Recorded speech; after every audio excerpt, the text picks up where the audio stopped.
बच्चों इधर देखो। तो आज पहले रेक्टिफायर पढ़ेंगे, half wave rectifier, centre tap full wave और ब्रिज रेक्टिफायर। उसे पढ़ने से पहले थोड़ा ट्रांसफार्मर जरूरी है, ठीक है। तो पहली चीज, ट्रांसफार्मर होता क्या है।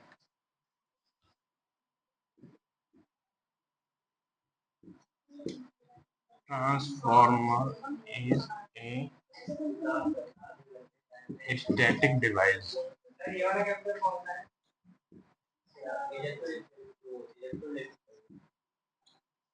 which converts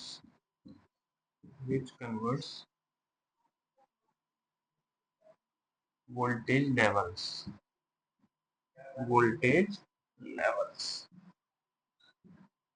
ठीक है बच्चों, देखो ट्रांसफार्मर जो होता है,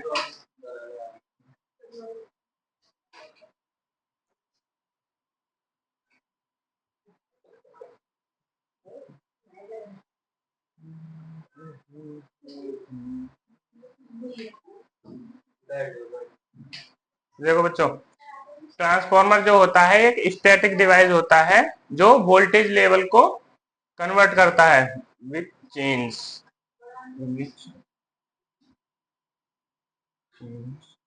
जो वोल्टेज लेवल को चेंज करता है, चाहे अप वोल्टेज को डाउन वोल्टेज में या डाउन वोल्टेज को अप वोल्टेज में, ठीक है। ये हो गया। अब डिवाइस और मशीन का क्लियर है सबको। मशीन क्या होती है, डिवाइस क्या होता है, ये पता है सभी लोगों को। डिवाइस किसे कहते हैं, मशीन किसे कहते हैं। देखो बेसिकली मशीन क्या होती है, मशीन कोई भी ऐसी चीज चीज होती है जिसमें एनर्जी की फॉर्म ट्रांसफॉर्म हो रही हो, ठीक है। जैसे मोटर है, मोटर का पता है सभी को। इनपुट में हम क्या देते हैं मोटर को, डीसी या एसी, कोई भी जैसे जिस तरीके की मोटर है। अगर एसी मोटर है तो एसी देंगे, डीसी मोटर है तो इलेक्ट्रिकल एनर्जी, ठीक है, ये टर्म ठीक है, इलेक्ट्रिकल एनर्जी। आउटपुट में हमें क्या मिलता है, मैकेनिकल एनर्जी, ठीक है।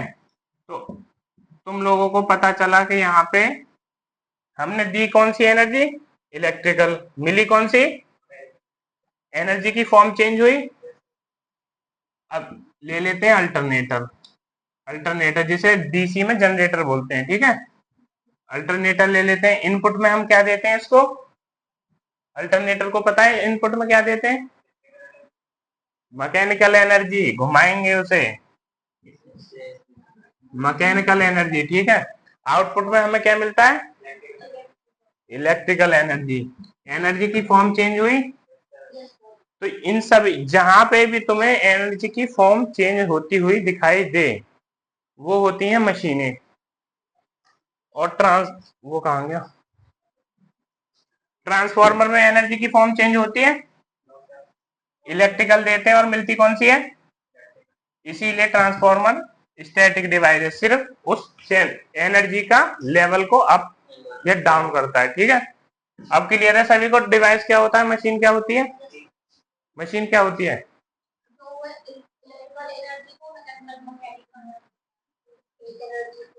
एक एनर्जी को दूसरे एनर्जी में, चाहे मैकेनिकल को इलेक्ट्रिकल में करे, चाहे इलेक्ट्रिकल को मैकेनिकल में करे, ठीक है। ट्रांसफार्मर कुछ इस तरीके का होता है, देखो इन्होंने बनाया था थोड़ा 3D में, मैं बना देता हूँ ऐसा सिंपल। ये होती है कोर्स, ठीक है, पतली पतली पतली पतली पत्तियों को काट के मिलाया जाता है। ऐसा क्यों किया जाता है, ट्रांसफार्मर में बहुत ही तरह के लॉसेज होते हैं, जैसे हम कहते हैं eddy current loss. Eddy current loss होता है, ये थोड़ा तुम्हें समझ में नहीं आएगा, बस फॉर्मूला बता रहा हूं मैं, कि E F square B M square T square, ठीक है। कि ई कांस्टेंट है, एफ फ्रीक्वेंसी है, बी एम फ्लक्स डेंसिटी है, टी है थिकनेस ऑफ लेमिनेशन, ठीक है। अगर हम थिकनेस को ज्यादा रखेंगे, ठीक है, थिकनेस को ज्यादा रखेंगे तो क्या होगा, लॉस बढ़ेगा। लॉस बढ़ेगा तो सारी एनर्जी लॉस में चली जाएगी, आउटपुट साइड में कुछ ट्रांसफर नहीं होगी, ठीक है। इसीलिए हम पतली पतली पत्तियों को काटते हैं, फ्लक्स का पाथ बड़ा करते हैं, ठीक है। ये चीज क्लियर है सभी को। तो होता क्या है ट्रांसफार्मर में, इस तरीके की कॉइल होती है, देखो मैं थोड़ा बनाता हूँ थोड़ा सही से, इस तरीके से।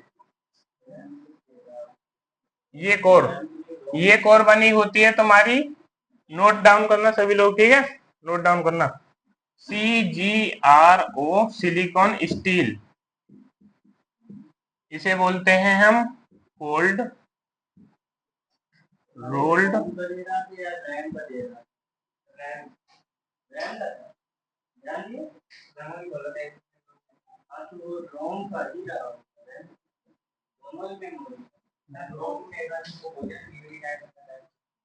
Grain oriented.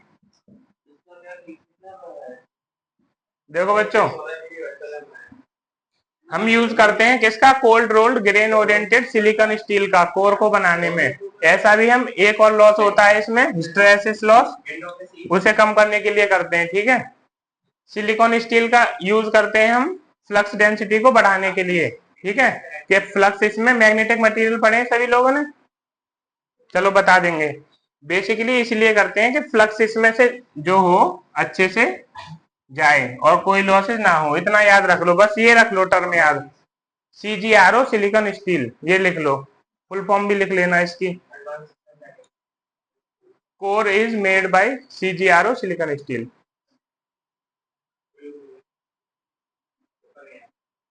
यशवंत तुम भी लिख लो, पक्का, पूछ लूंगा मैं फिर next day. CgRO cold rolled grain oriented, इस तरीके से, कोल्ड रोल्ड ग्रेन ओरिएंटेड, लिख लिया सभी ने। चलो आगे चलते हैं, अभी तुम लोग बस वर्किंग प्रिंसिपल देख लो इसका, बातें मत करो बच्चों, बातें मत करो।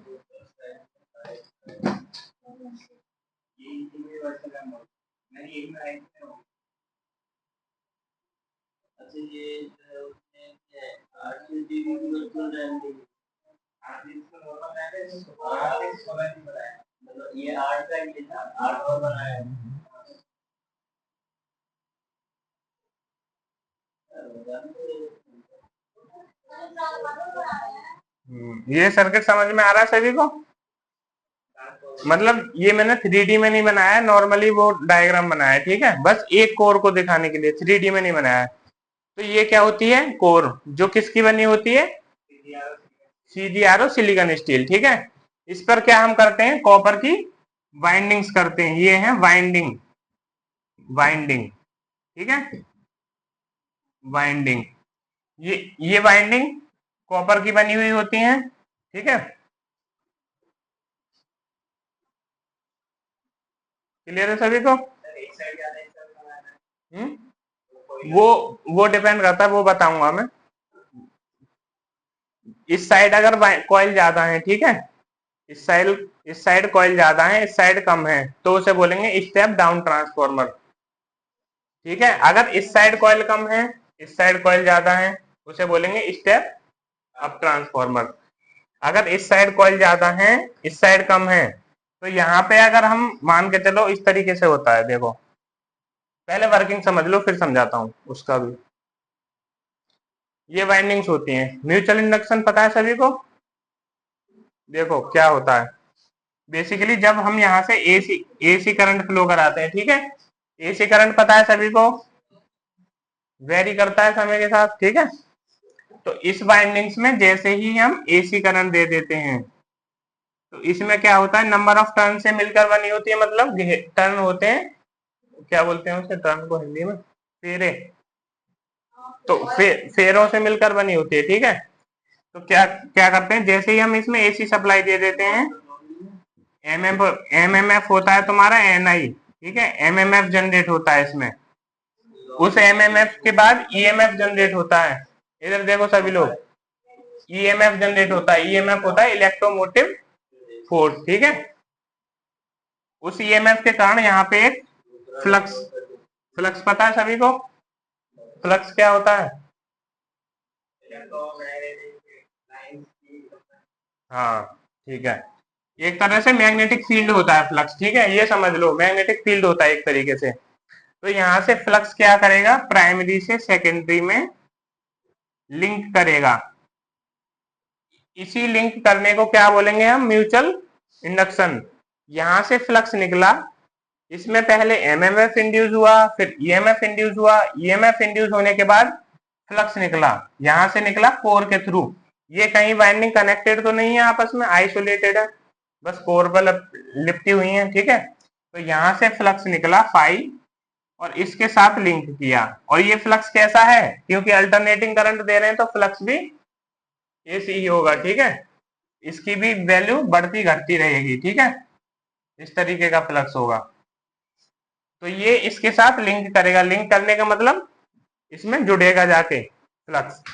तो क्या होगा, इसके जुड़ने से इसमें, क्योंकि इसमें भी फेरे हैं, फिर सेम प्रोसीजर होगा, एमएमएफ इंड्यूस होगा, ईएमएफ इंड्यूस होगा, ठीक है। और इसमें करंट कब तक फ्लो नहीं होगा, जब तक हम इस साइड को ओपन रहेंगे, सिर्फ यहाँ पे वोल्टेज आएगा, ठीक है, वोल्टेज वी सेकेंडरी, ये होगा वी प्राइमरी। वी प्राइमरी बोले तो प्राइमरी वोल्टेज, जैसे आप बता रहे थे कि प्राइमरी साइड कौन सी होती है, हिंदी में क्या होती है, प्राथमिक। प्राथमिक वोल्टेज, द्वितीयक वोल्टेज। अगर यहाँ पे हम कोई लोड कनेक्ट कर देंगे, जैसे हमारे घरों में भी आती है सिंगल फेज सप्लाई, इसे हम ऐसे दर्शा सकते हैं, आर एल से लोड रेजिस्टेंस, तो यहाँ पे करंट फ्लो करने लगेगी I2, इसे बोलेंगे I1, ठीक है। कुछ इसमें लॉस भी होता है। आया समझ में सभी को, किस प्रिंसिपल पर वर्क करता है, म्यूचुअल इंडक्शन, ठीक है, याद रहेगा, नोट कर लो, ट्रांसफॉर्मर म्यूचुअल इंडक्शन पे वर्क करता है।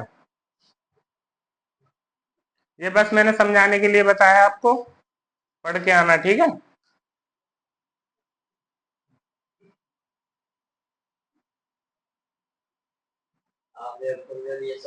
निशा डायोड पढ़ लिया था घर पे, नहीं पढ़ा, चलो आज पढ़ लेना। ऑनलाइन नहीं लिए थे क्लास आपने, चलो वो पढ़ लेना, ठीक है, डायोड घर पे जाके पढ़ लेना, आज थोड़ा कम समझ में आएगा वो, क्योंकि अगर पीछे पढ़ाएंगे तो, गेट्स भी पढ़ाए थे, गेट्स आते हैं आपको, ठीक है। एंड गेट में जीरो बन देंगे तो क्या मिलेगा, एंड गेट में जीरो बन देंगे तो क्या मिलेगा, और वन वन देंगे तो,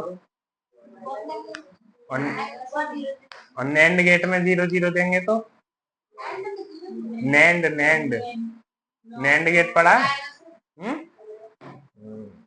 ये हुई ना बात।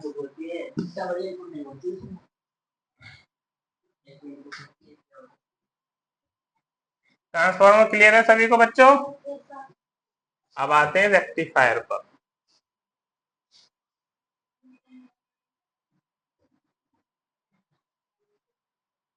क्लियर दिख रहा है, वीडियो में ऊपर तो मैं भी थोड़ा बहुत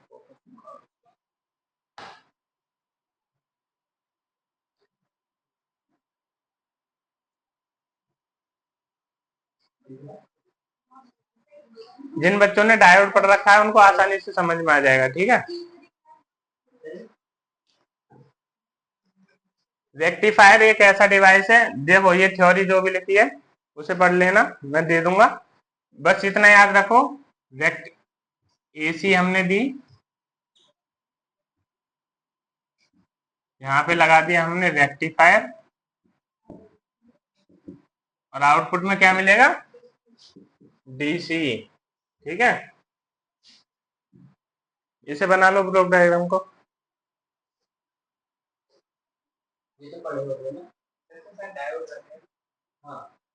तभी तो डायोड पहले पढ़ाया गया था।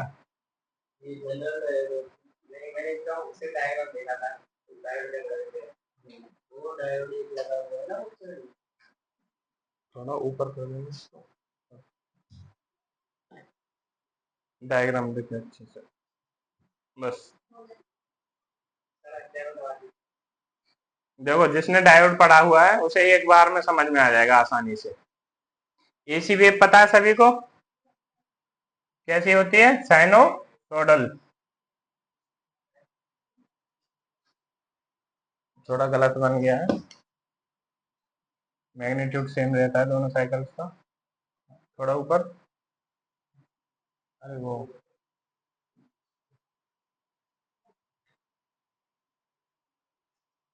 बस। एसी वेव कैसी रहती है? इस तरीके की, चेंज होती रहती है, ठीक है। पता है ना सभी को? तेज से बोला करो। अभी भी नहीं आई आवाज? हाँ, ये हुई ना बात। देखो, इसको थोड़ा इरेज कर देते हैं, लिखेगा नहीं क्योंकि। ये क्या लगा हुआ है? डायोड। और ये क्या है? ये है ट्रांसफॉर्मर। कोई बता सकता है क्यों लगाया गया है? क्या चीज? अगर रेक्टिफायर में हम लगा रहे हैं तो क्यों लगाया गया है यहाँ पे? देखो, पहले तो ये पहचानो। अब ये बताओ, ये स्टेप अप ट्रांसफॉर्मर है या स्टेप डाउन ट्रांसफॉर्मर है? कोई बच्चा बताएगा? देखो ना,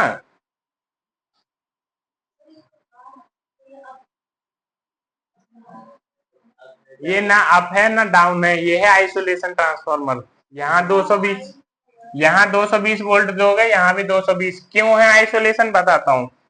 यहाँ देखो, नंबर ऑफ टर्न्स बराबर हैं, बस। यहाँ पे आइसोलेशन, ये सिर्फ इसलिए लगाया गया है कि हमारा आगे का सर्किट प्रोटेक्टेड रहे, ठीक है।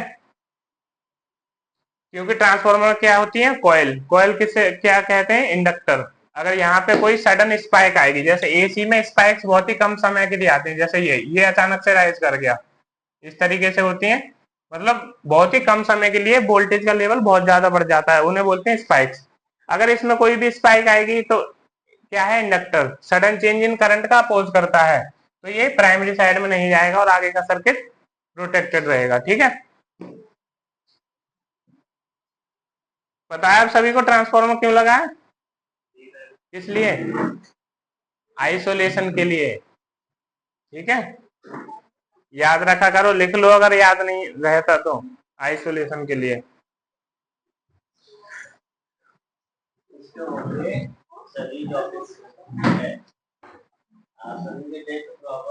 टेस्ट होंगे सभी लोगों के।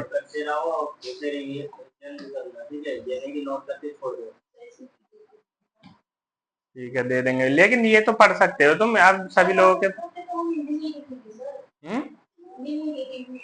दिखाएंगे नहीं, बस हम पूछेंगे बस, ठीक है। एमसीक्यूज दे देंगे, चलो। देखो, इधर देखो कैसे काम करता है ये रहा एसी का साइकिल, ये सभी को पता है। यहाँ पे इतने टाइम के लिए ये क्या रहता है? पॉजिटिव। तो यहाँ से स्टार्ट हुआ, ये पॉजिटिव, और यहाँ पे नेगेटिव। तो फर्स्ट हाफ साइकिल में क्या होगा? ये डायोड किस वाइज में होगा? पढ़े थे ना, फॉरवर्ड वाइज, रिवर्स वाइज। इतने टाइम के लिए ये किस वाइज में होगा? कंडक्ट करेगा नहीं करेगा? करेगा ना, पक्का कंडक्ट करेगा। आउटपुट वेवफॉर्म इस तरीके की आएगी, ठीक है। अब आ गए इस टाइम के लिए। इस टाइम के लिए क्या? देखो, फॉरवर्ड वाइज में यहाँ फर्स्ट हाफ साइकिल में यहाँ प्लस आ गया, यहाँ माइनस आ गया, कंडक्ट कर गया, ये आउटपुट मिल गया हमें, ठीक है। अब आ गए सेकंड केस में, ये नेगेटिव और ये पॉजिटिव। तो यहाँ पे क्या आ जाएगा? और यहाँ पे कौन सी कंडीशन बन गई है? Reverse wise. कौन सी कंडीशन बनी? कंडक्ट करेगा नहीं करेगा? तो आउटपुट हमें क्या मिलेगा इतने टाइम के लिए? 0, ठीक है। फिर नेक्स्ट साइकिल आएगा, तो ये पॉजिटिव ये नेगेटिव, फिर कंडक्ट करेगा, ये प्लस आ जाएगा, ये माइनस, कंडक्ट करेगा करेगा, तो आउटपुट हमें ये मिलेगा। इसी तरीके से ये प्रोसेस चलती रहेगी, ठीक है। कंडक्ट करेगा नहीं करेगा, करेगा नहीं करेगा, करेगा नहीं करेगा। तो ये होता है हाफ वेव। हाफ वेव क्यों बोलते हैं इसे? देखो, एक वेव होती है यहाँ तक की एसी की, एक वेव पूरा साइकिल 2 पाई तक का होता है, यहाँ तक ये पाई, ये 0, ये पाई, ये 2 पाई। तो इसने क्या किया? हमने इनपुट दिया ये, ठीक है। एक बार तो ये फॉरवर्ड वाइज में था, एक बार रिवर्स वाइज में था। फॉरवर्ड वाइज में कंडक्ट किया, ये वाला आउटपुट दे दिया। रिवर्स वाइज में कंडक्ट नहीं किया, 0 आउटपुट दे दिया। तो हम इन दोनों वेव्स को देखेंगे बस अब। ये वेव हमारी, और यहाँ तक का देखो, एक वेव तो इसने एज इट इज हमें आउटपुट में दे दी, एक वेव पे जीरो आउटपुट दे दिया, तो हम इसे इसीलिए हाफ वेव रेक्टिफायर बोलते हैं। हाफ वेव को बस रेक्टिफाई करता है। क्लियर है सभी को हाफ वेव क्यों बोलते हैं? ठीक है, डायग्राम वगैरह नोट कर लो, ये पीडीएफ में दे दूंगा तुम लोगों को। समझ में आ गया ना निशा? समझ में आया? डायोड पढ़ लेना, थोड़ा अच्छे से आ जाएगा, ठीक है, क्योंकि कल की क्लास तुमने मिस कर दी थी। वैसे पढ़ा तो होगा डायोड कभी तो, है ना? हाँ, बस रिवीजन कर लेना, समझ में आ जाएगा।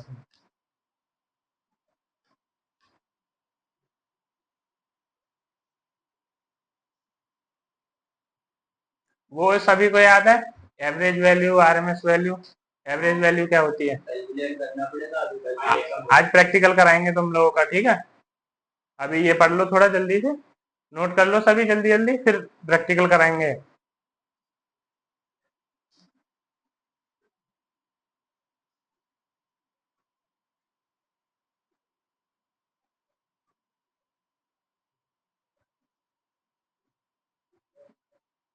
सभी को क्लियर है हाफ वेव रेक्टिफायर क्यों बोलते हैं इसे? और इसमें सिर्फ एक ही डायोड लगा हुआ होता है, ठीक है। हाफ वेव रेक्टिफायर में सिर्फ एक डायोड होता है।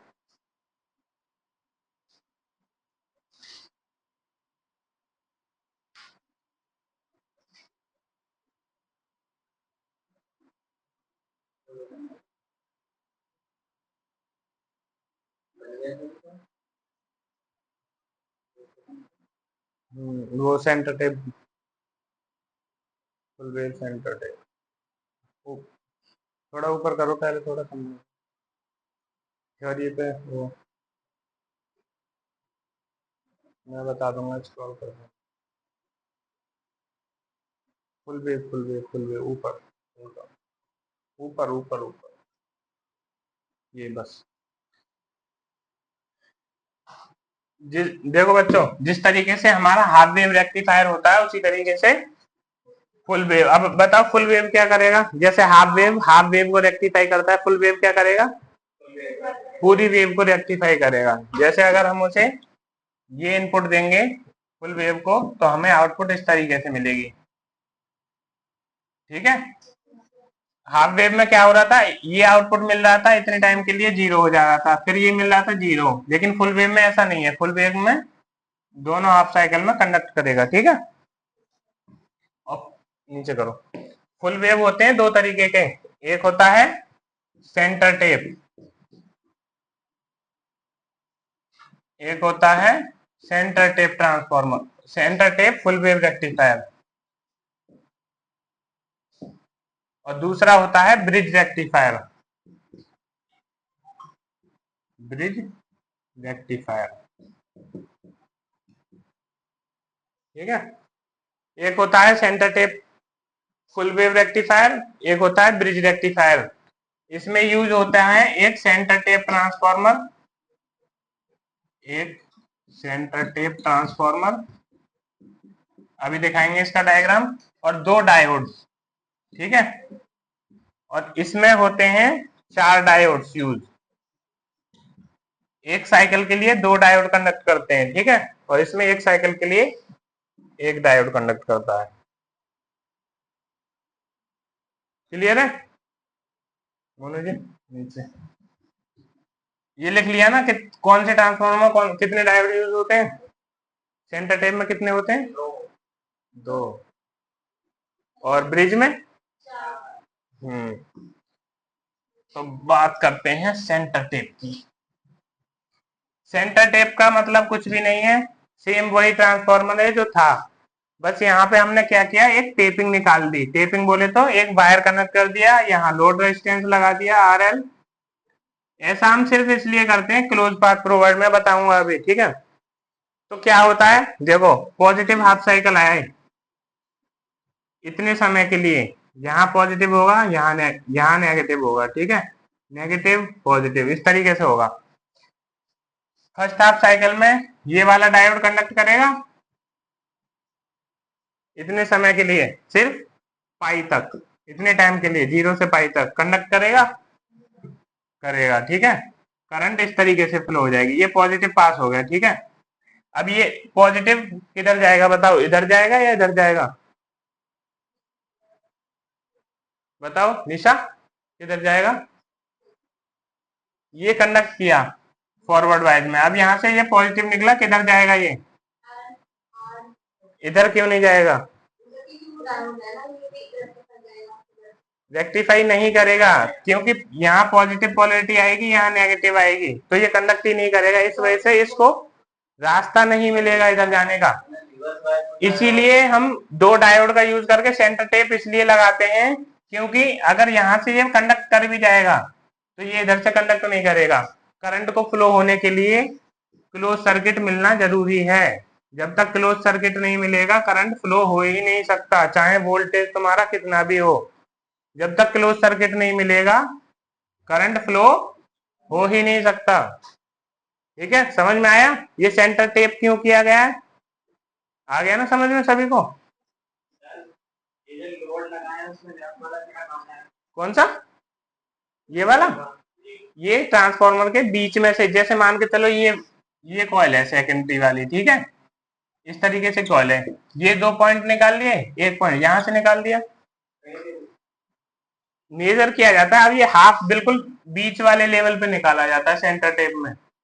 सेंटर टेप का मतलब क्या है? सेंटर का क्या मतलब होता है? केंद्र।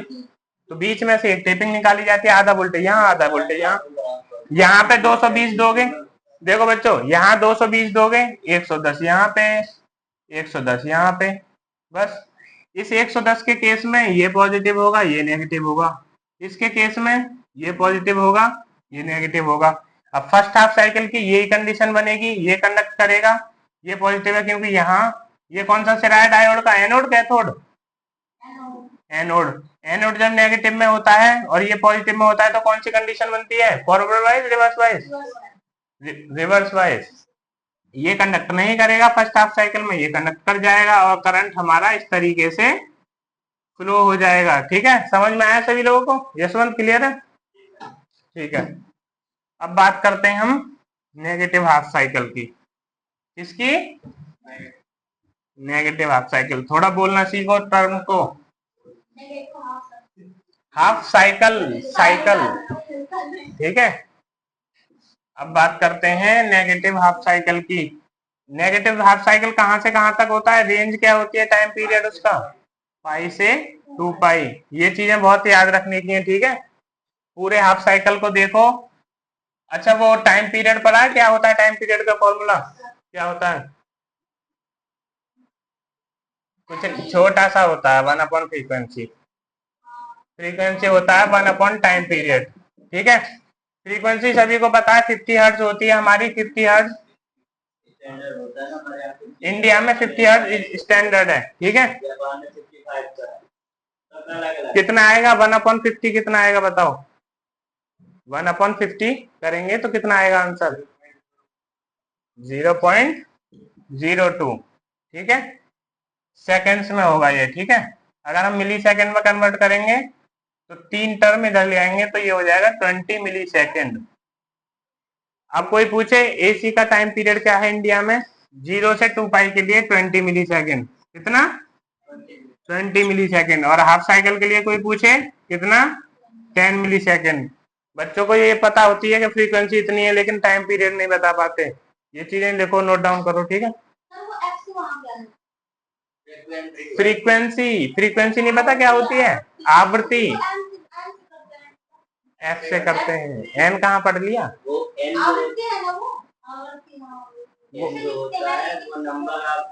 वो ओमेगा होती है 2 पाई एन, वो होती है एंगुलर फ्रीक्वेंसी, वो अलग टर्म है, ये नॉर्मल फ्रीक्वेंसी है।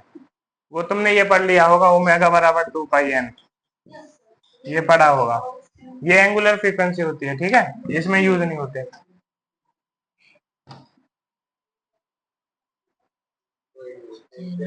समझ में आ रहा है ना सभी को? कोई पूछे फ्रीक्वेंसी क्या होती है? 1 सेकंड में क्वांटिटी कितनी बार चेंज कर रही है? फ्रीक्वेंसी, एक फ्रीक्वेंसी किसी ने कह दिया 50 हर्ट्ज, 1 सेकंड में 50 बार चेंज हो रही है, मतलब उसकी डायरेक्शन 50 बार चेंज हो रही है। 50 बार पॉजिटिव, 50 बार नेगेटिव, ठीक है, इस तरीके से चेंज हो रही है। 1 सेकंड में 50 साइकिल कंप्लीट करेगा, बस ये याद रख लो, ठीक है। 60 हर्ट्ज बोल दी किसी ने, 1 सेकंड में कितने साइकिल करेगा? 70 बोल दी, कितने करेगा? ये सब समझ में आ रहा है? फ्रीक्वेंसी कोई पूछेगा बता दोगे? ठीक है, याद रखना इन चीजों को, ठीक है। और पढ़ते भी रहना, मैं टेस्ट लूंगा, कंबाइंड टेस्ट इन सभी चीजों का। अब आते हैं ब्रिज रेक्टिफायर, जल्दी देख लो फिर प्रैक्टिकल करेंगे, ठीक है। ये हो गया ब्रिज रेक्टिफायर। ब्रिज रेक्टिफायर में 4 डायोड कनेक्ट होते हैं इस तरीके से, डायग्राम बना लो जल्दी, जल्दी से बनाना, ठीक है। जल्दी बनाओ फटाफट।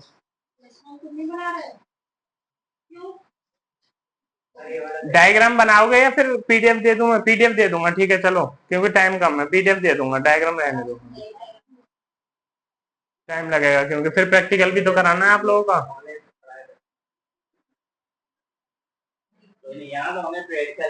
इसे समझ लो, देखो थ्योरी थ्योरी सिर्फ आपको इसलिए पढ़ाई जा रही है, सारी चीजें आपको पता रहे कैसे काम करते हैं, ठीक है। मेन चीज पर्पज इंडस्ट्रियल ट्रेनिंग का यही है कि आपको प्रैक्टिकल चीजें कराई जाए।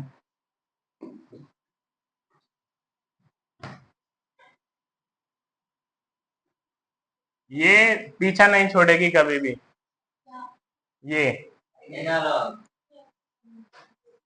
एसी वेव कभी पीछा नहीं छोड़ेगी। आप ये मत समझना हम इलेक्ट्रॉनिक्स के हैं, हमें तो लो वोल्टेज पे डीसी पे काम करना है, ये कभी पीछा नहीं छोड़ती लाइफ में, अगर इंडस्ट्रियल स्पेशलिस्ट बन रहा है तो, ठीक है। फर्स्ट हाफ साइकिल में देखो क्या होगा, इधर देखो, अभी नोट डाउन करना छोड़ो सभी लोग, देखो इसी तरीके से होगा।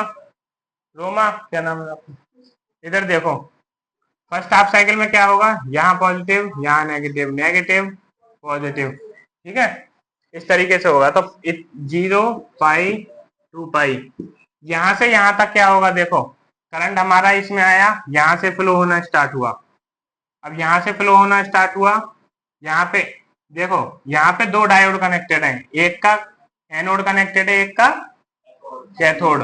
अब करंट बताओ किधर जाएगा, इधर जाएगा, इधर जाएगा, यहाँ पॉजिटिव आएगा, यहाँ नेगेटिव आएगा।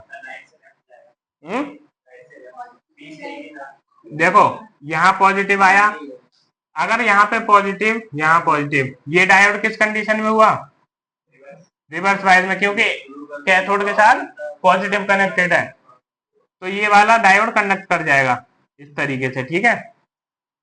ये डायोड कंडक्ट किया, अब ये क्या है, ये 0 पोटेंशियल है, मतलब ग्राउंड है हमारा, तो इससे ये कंडक्ट किया, इस तरीके से ग्राउंड के थ्रू इसमें जाएगा, ठीक है। अब यहाँ पे क्या कनेक्टेड है हमारा, देखो ये नेगेटिव है, ये नेगेटिव, अब बताओ इन दोनों में से कौन सा कंडक्ट करेगा, कौन सा वाला, ये ये ये नेगेटिव एनोड पे है यहाँ पे, तो कैसे कंडक्ट करेगा, फॉरवर्ड कहां से हो जाएगा, ये रिवर्स नहीं होगा, जब ये पी से माइनस सिरा जुड़ा हुआ है तो ये फॉरवर्ड में होगा, रिवर्स में, रिवर्स में होगा, चीजें क्लियर रखो। देखो डायोड में ये होता है एनोड, और ये होता है कैथोड, ये होता है पॉजिटिव, ये होता है, अगर इसको पॉजिटिव से कनेक्ट करोगे और इसको नेगेटिव से, ये होगी फॉरवर्ड वाइज, इसमें कंडक्ट करता है डायोड, और ये हो, इसको नेगेटिव करोगे, इसको पॉजिटिव करोगे, ये होगी रिवर्स वाइज, इसमें कंडक्ट नहीं करता, ठीक है, बताया था उस दिन मैंने। तो फर्स्ट हाफ साइकिल में करंट का पाथ कुछ इस तरीके से बनेगा, ये गया यहाँ से ग्राउंड में गया, रेजिस्टेंस में गया, और ये वाला डायोड कंडक्ट करेगा इस तरीके से, देखो यहाँ आया, यहाँ गया, ये कंडक्ट किया रेजिस्टेंस के थ्रू, यहाँ आ गया। फर्स्ट हाफ साइकिल में देखो, फर्स्ट हाफ साइकिल में फर्स्ट के लिए पूछो पूछो पूछो, देखो ये तो मैं कंफ्यूजन इस वजह से हो रहा है, यहाँ पे इसने ग्राउंड दे रखा है, डायग्राम की थोड़ी प्रॉब्लम है, ये इस तरीके से बना देता हूँ, ये कुछ नहीं है, ठीक है, ये समझ लो, ये आरएल यहाँ आ गया, ठीक है, समझ में आ रहा है, ये लोड लगा हुआ है तुम्हारा, इतने इतने समय के लिए, थोड़ा अलग है, मैंने पीडीएफ डाउनलोड कर ली थी, वरना मैं अपना डायग्राम बनाता, ठीक है।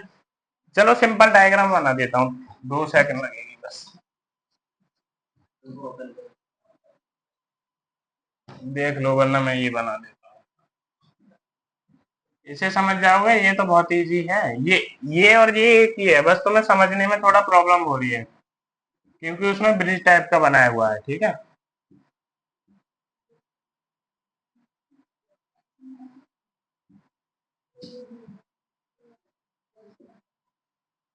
ये दे दी एसी और यहां से ले ली डीसी, ये कनेक्ट कर दिया रेजिस्टेंस आरएल। रहने दो मम्मी जी। बैठ कर दो बस इसको।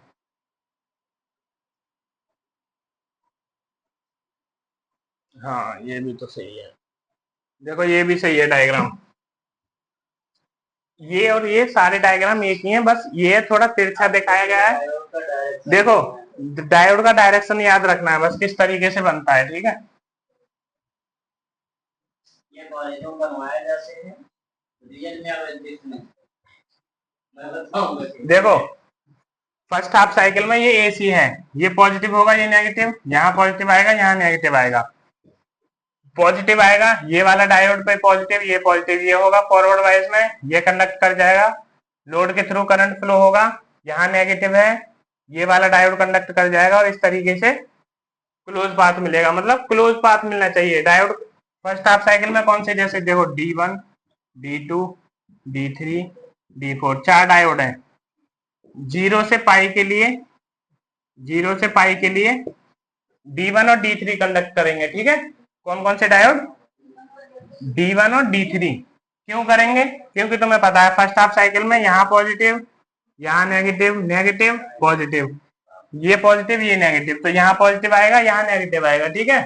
ये वाला सिरा कौन सा होगा, नेगेटिव ऋणात्मक, और ये होगा धनात्मक, तो यहाँ पॉजिटिव आएगा। देखो ये डायग्राम कुछ गलत बना हुआ है क्या, नहीं सही है, गलत है, सही नहीं है, गलत है ये, नहीं तो डायग्राम सही है। प्लस माइनस नहीं होते, लेकिन डायरेक्शन तो देखो, डायरेक्शन के अकॉर्डिंग प्लस माइनस होते हैं। डायग्राम गलत है, देख दोनों के कैथोड पे कनेक्टेड है, दोनों डायोड कनेक्ट करेंगे, इसमें डायरेक्शन गलत है डायोड की, गलत है गलत है गलत है, ये जो डायरेक्शन है इधर की तरफ है, गलत है ये डायग्राम। ऑनलाइन अरे मैं इसे हटा दो, मैं बना के दिखा देता हूँ, कोई नहीं, हटा दो, गूगल पे अपलोड है, गूगल है ये। अब गूगल की बातें सच मत माना करो सारी, गूगल भी गलत बताता है। ये देखो ये ठीक है, ये वाला पिंक वाला ये ठीक है। देखो ये एसी वेव है, यहाँ पॉजिटिव यहाँ नेगेटिव। तुम कह रहे हो ना एसी में पॉजिटिव नेगेटिव नहीं होता, एसी में पॉजिटिव नेगेटिव हम सेलेक्ट करते हैं, डायरेक्शन क्या है उसकी, डायरेक्शन क्या है, यहाँ पे मैग्नीट्यूड पॉजिटिव आएगा, यहाँ क्या आएगा नेगेटिव, इसके बेस पे यहाँ पॉजिटिव नेगेटिव चेंज होते हैं, मतलब डेवलप होते हैं। ऐसा नहीं है कि उसमें पॉजिटिव नेगेटिव नहीं होते, डायरेक्शन डायरेक्शन के अकॉर्डिंग सेलेक्ट करते हैं हम, ठीक है। समझ में आ गया ना, होते हैं या नहीं होते, वोल्टेज ही मिलेगी उसकी जगह पे, वोल्टेज उतनी ही होगी, बस डायरेक्शन चेंज होगी उसकी। यहाँ पॉजिटिव नेगेटिव का मतलब ये नहीं है कि ध्रुवण उसका चेंज हो रहा है जैसे डीसी होता, नहीं, यहाँ मतलब सिर्फ ये है कि डायरेक्शन नेगेटिव का मतलब है कि वो डाउन में है, यानी कि अपना हाफ साइकिल जो है वो कंप्लीट कर चुका है, पहला वाला जो फॉरवर्ड में रहता है, और नीचे वाले साइकिल पे नीचे वाला साइकिल, वीडियो देखना समझ जाओगे, प्रैक्टिकल कराना है, ठीक है, वो देखो अभी। तो ये पॉजिटिव होगा फर्स्ट हाफ साइकिल में, ये नेगेटिव सिरा, पॉजिटिव आएगा यहाँ से पास करेगा, यहाँ लगेगा, ठीक है। और इधर ये वाला कैथोड है ये, तो फर्स्ट में कौन कौन से कंडक्ट करेंगे, D1 और D3 फर्स्ट हाफ साइकिल में। ऐसे ही second half cycle, second half cycle में यहाँ आ गया नेगेटिव और यहाँ क्या आएगा पॉजिटिव, ठीक है। यहाँ नेगेटिव आएगा तो देखो ये कैथोड है, ये एनोड है, एनोड पे नेगेटिव कनेक्ट होता है तो कौन सी कंडीशन बनती है, फॉरवर्ड वाइज। एनोड पे कैथोड पे नेगेटिव होता है तो कौन सी होती है, रिवर्स वाइज। तो ये वाला डायोड कंडक्ट करेगा। अब देखो ये नेगेटिव इधर पास हुआ, ये एनोड है, इधर तो जाएगा नहीं क्योंकि इसे मिलेगा ही नहीं रास्ता, ये रिवर्स वाइज में होगा डायरेक्ट, तो इधर जाएगा, इधर जाएगा, ठीक है, इसके थ्रू रेजिस्टेंस में जाएगा और इससे कंडक्ट करेगा ये वाला। तो सेकंड हाफ साइकिल में कौन कौन से होंगे, ये याद कर लो, D3 और D4। क्लियर है सभी को? एक बार पढ़ लेना, अच्छे से क्लियर हो जाएगा। ठीक है, प्रैक्टिकल कराना है, वैसे मैं और अच्छे से समझाता लेकिन टाइम नहीं है, प्रैक्टिकल कराना है। तो ये हो गया ब्रिज रेक्टिफायर। इसका आउटपुट भी इसलिए इतना होता है, इस तरीके से। ठीक है, देखो सेंटर टेप का और इसका आउटपुट दोनों का सेम होता है। ठीक है, बस फर्क क्या है, अब आप कहोगे सर हमारा 2 डायोड से काम चल रहा था, 4 क्यों लगाए हमने?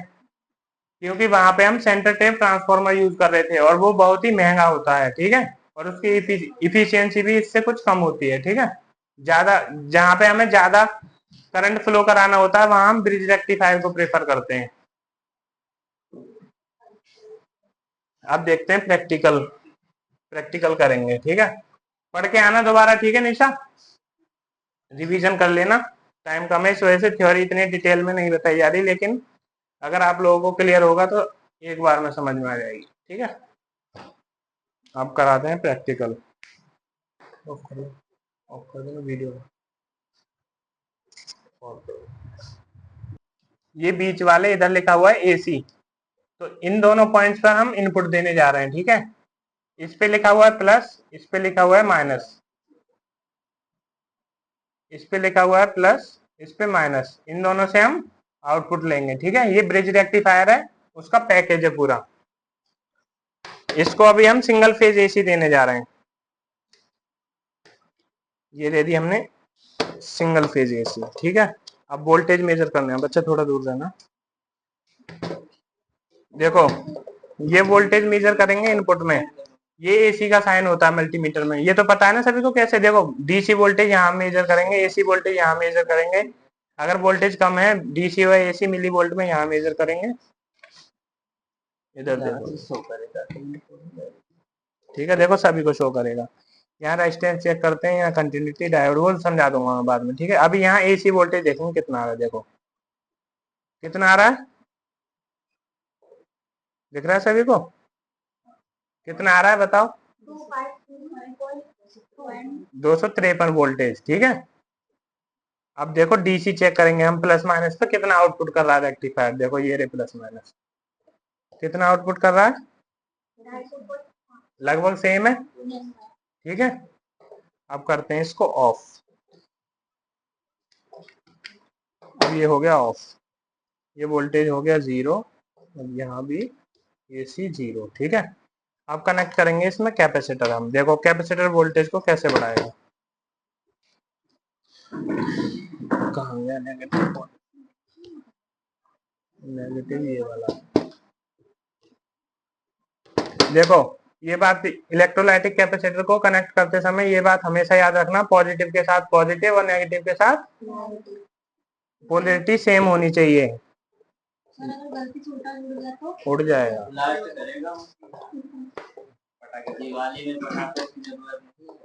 कैपेसिटर ही दगाओ।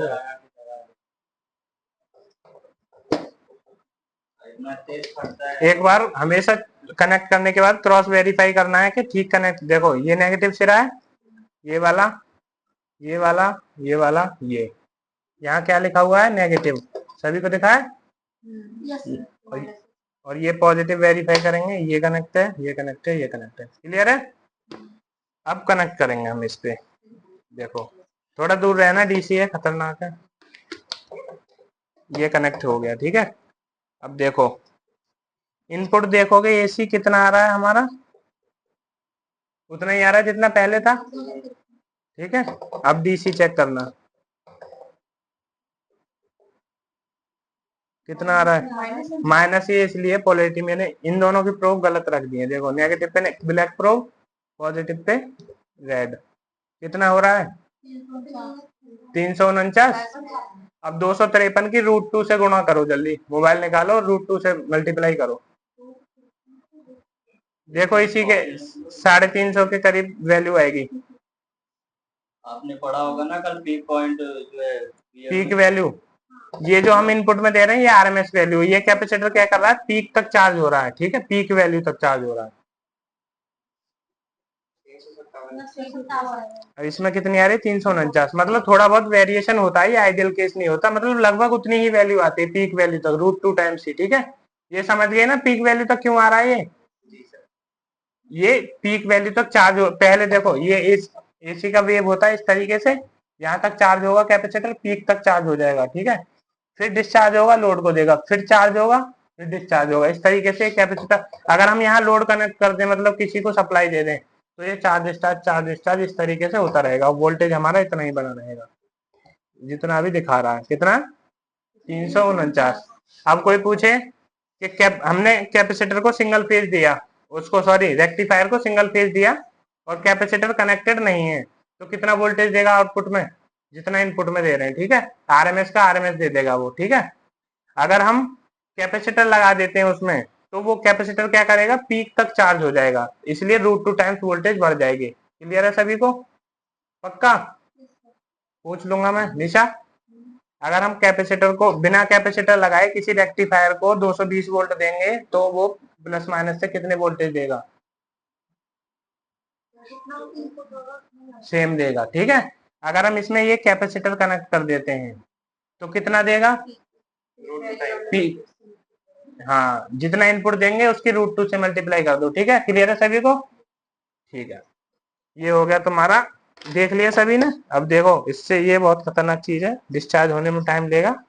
देखो अभी खोलने मत लग जाना, देखो अभी भी 380 इनपुट हमने निकाल लिया है। एसी पावर पे लगा के तुरंत मत छूना, वरना झटका बहुत तेज लगेगा। पीक तक चार्ज है वो, देखो ऐसे मेजर को 344 वोल्ट अभी तक है, और इसे डिस्चार्ज होने में अभी बहुत टाइम लगेगा। तो फिर देखो अब इस पे लगाएंगे क्या, रेजिस्टेंस। ये रेजिस्टेंस है, देखो गया सारा वोल्टेज। क्या कहते हैं हम कि देखो अभी तक ये ओपन था, ठीक है, बस कैपेसिटर कनेक्ट था, इसको क्लोज सर्किट नहीं मिल रहा था कोई भी, मतलब इसके पास मान के चलो ये कोई वो है देने वाला, जैसे तुमको मम्मी पापा रोटी देते हैं, मम्मी पापा हैं ये देने वाले। ठीक है, अब रोटी तुम्हें भूख नहीं लगी है, मतलब मम्मी पापा के तुम पास नहीं हो, तो तुम रोटी खाओगे? नहीं खाओगे ना, मम्मी पापा की रोटी रखी रहेंगी। इसी तरह इस रेक्टिफायर का वोल्टेज रखा रहता है। ठीक है, ये समझ लो। जैसे ही हमने ये रेजिस्टेंस का सिंबल सभी को पता है, रेजिस्टेंस हमने पॉजिटिव और नेगेटिव पे लगाया, तो ये इसने क्या किया, स्पार्क किया था ना, जब वोल्टेज था स्पार्क किया था ना, तो इसको क्लोज सर्किट मिल गया और इसमें जो करंट फ्लो हुई हीट के फॉर्म में डिसिपेट हो। क्लियर सभी को? देखो अब वोल्टेज देखोगे, सारा का सारा वोल्टेज 0 मिलेगा। देखो है कोई वोल्टेज 0.5, ये कोई वोल्टेज नहीं होता, इतना रहता है ये। ठीक है, वोल्टेज 0 हो गया, अब छू सकते हो। ठीक है, क्लियर है सभी को? जब इनपुट देते हैं और कैपेसिटर नहीं लगाते तो वोल्टेज कितना रहता है? अच्छा, इनपुट दे रहे हैं, जितना इनपुट दिया है, अगर कैपेसिटर कनेक्ट कर दिया हमने तो पीक तक चार्ज होगा। ठीक है, उस वोल्टेज से जो पहले दिया था हमने उससे मल्टीप्लाई करना, √2 मतलब 1.4। ठीक है, जितनी आरएमएस वैल्यू होगी, चाहे 220 हो, चाहे 250 हो, चाहे कितनी भी हो, ये बताया ना कैपेसिटर निकालने के बाद भी इसमें वो कैपेसिटर नहीं, इनपुट निकालने के बाद ये चार्ज रहता है। चार्ज क्यों रहता है? क्योंकि ये दोनों अभी इसको करंट नहीं मिला है। अगर यही तो थी, हमने एक इस पे लगाया था, एक इस पे, इसको क्लोज सर्किट मिल गया, मतलब करंट फ्लो करने के लिए जगह मिल गई। अभी तक ये क्या था, वोल्टेज स्टोर करके रखा था। रेजिस्टेंस है ये, बस हीट सीरीज में तो वो भी ऐड हो जाती है। ठीक है, सीरीज में कैपेसिटर ऐड होता है, घटता है।